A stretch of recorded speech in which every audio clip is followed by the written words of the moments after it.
Hello everyone, this is Hydra, and today we are going to learn how to manage cookies in your full-stack JavaScript application. So cookies are small parts of data that we attach to headers into each request. So it's important, for example, when you log in to a website, each request contains some cookies. So when we log in our user, let's say that we need to attach cookies on the server side. Let's examine the server-side code first. So this small function called setCookie, it takes request, response, name and value of your cookie, and then it writes to the cookies and to the response. So when this response is getting back to the client, he will already have this cookie.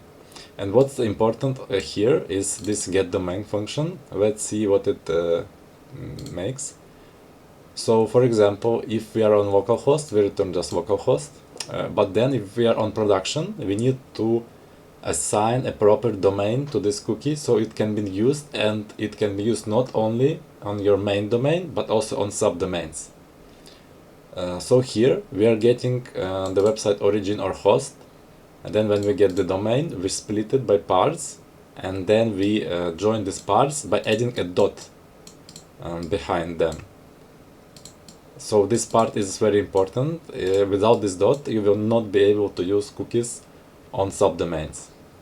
And this is the whole file for the server side. It's like very small. And now let's see what we can do on the client side. So on the client side, we have a similar function that's just not taking request and response just because we don't need them here. And it writes to the document cookie, and it attaches your value and name, and then it attaches when it expires. And also we have a similar function for getDomain.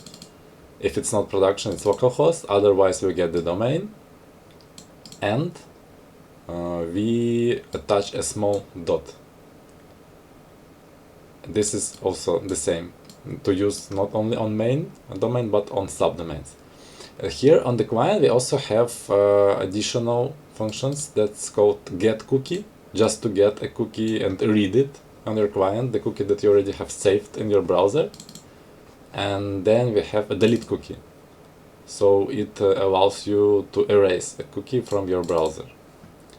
So the usage is really simple. If you need to set cookie, you just call setCookie, you pass the name, for example like this, JWT, JSON Web Token. When you log in your user, you get this token, and then you pass the value. And on the server side, you just attach request and response. And that's it.